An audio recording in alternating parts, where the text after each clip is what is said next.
Hi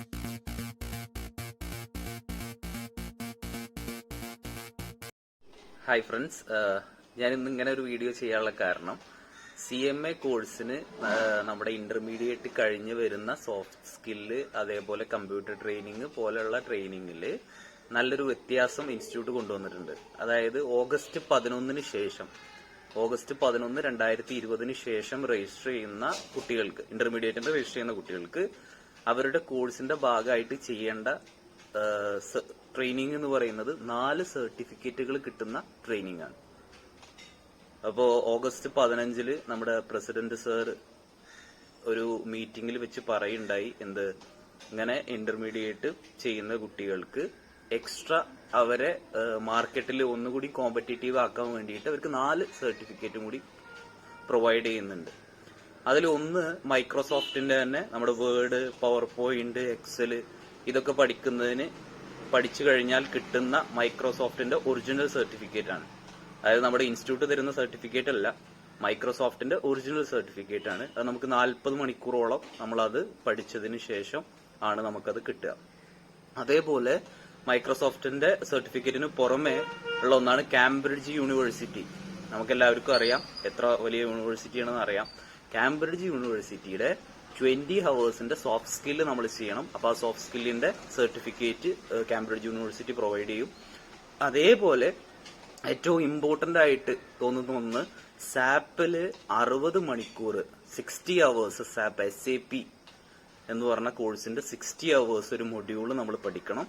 അതിന്റെ സർട്ടിഫിക്കറ്റും നമുക്ക് കിട്ടും. ഇതൊക്കെ ഇന്റർനാഷണൽ സർട്ടിഫിക്കറ്റുകളാണ്, ഇന്ത്യക്ക് പുറമെ ഉള്ളതാണ്.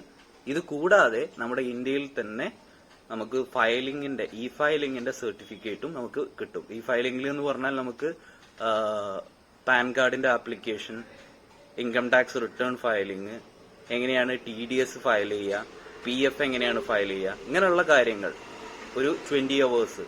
അങ്ങനെ മൊത്തം മൈക്രോസോഫ്റ്റിന്റെ ഒരു 40 ഹവേഴ്സ്, സാപ്പ് ഒരു 60 ഹവേഴ്സ്, ഒരു 20 ഹവേഴ്സ് കാംബ്രിഡ്ജ് യൂണിവേഴ്സിറ്റിയുടെ ഒരു course, then 20 hours income tax, അതേപോലുള്ള ഫയലിങ്ങുകൾ. ഇങ്ങനെയാണ് ഇപ്പോൾ കോഴ്സ് മാറ്റം വരുത്തിയിട്ടുള്ളത്.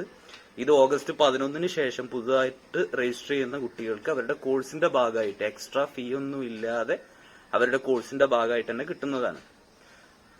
ആദ്യം 20,000 ആയിരുന്നു ഇന്റർമീഡിയറ്റിന്റെ രജിസ്ട്രേഷൻ ഉണ്ടായിരുന്നത്. ഇപ്പൊ അത് 2,000 രൂപ കൂടി കൂട്ടിയിട്ട് 22,000 ആണ് ഇനി മുതൽ രജിസ്റ്റർ ചെയ്യുന്ന ആളുകൾക്ക് കിട്ടുക.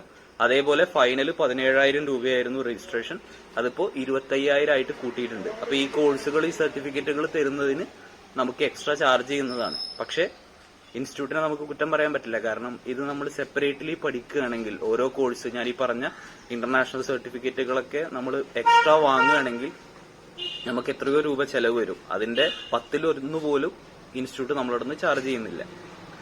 അപ്പോ നല്ലൊരു കാര്യമാണ്. പിന്നെ നമുക്കൊരു സംശയം ഉണ്ടാവുക, ഇത് പഴയ കുട്ടികൾക്ക്, ഇതിനു മുമ്പ് രജിസ്റ്റർ ചെയ്ത കുട്ടികൾക്ക് അപ്പൊ ഇതൊരു ഓപ്പർച്യൂണിറ്റി നമുക്ക് കിട്ടുമോ എന്നുള്ളതാണ്. അപ്പൊ കൗൺസില് മീറ്റിംഗ് വെച്ചിട്ടുണ്ട്.